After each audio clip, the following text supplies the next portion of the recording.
Hello, আসসালামু আলাইকুম। বন্ধুরা যারা আছেন সবাইকে অসংখ্য ধন্যবাদ। আজকে ভিডিওতে আপনি জানতে পারবেন যে কিভাবে ফটো অবজেক্ট রিমুভ করবো। অনেক সময় দেখা যায় আমরা যখন ফটোগ্রাফি করি আমরা তখন সেটা খেয়াল করি না যে আমাদের পেছনে অনেক কিছু থাকে। অনেক সময় দেখা যায় আমরা যখন ফটোগ্রাফি করি আমাদের পেছনে কোনো মানুষ অথবা কোনো জীবজন্তু থাকে, তখন সেই ছবিটাকে সুন্দর একটা লুক দেওয়া যায় না। আজকে ভিডিও আপনি দেখাবো যে কিভাবে আপনার পিছনে ব্যাকগ্রাউন্ড অবজেক্ট রিমুভ করবেন। এর মধ্যে আমার যে পিকচারটা দেখতে পাচ্ছেন ঠিক সেটার মধ্যে দেখতে পাচ্ছেন একটা ড্রাম রয়েছে।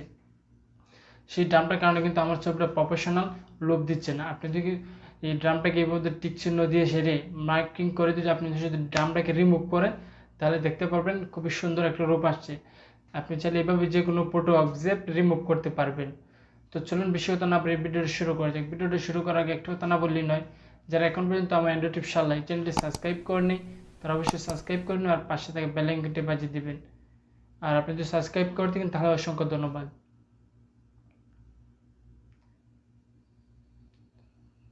সো আপনার পুরনো যে কোনো ফটোকে আপনি এরকমভাবে যদি অবজেক্ট রিমুভ করতে চান তাহলে এই অ্যাপসটা ব্যবহার করবেন। ব্যবহার করলে অবশ্যই বলতে যে আগের তুলনায় আপনার ছবিটাকে প্রফেশনাল লুক দিতে পারবেন।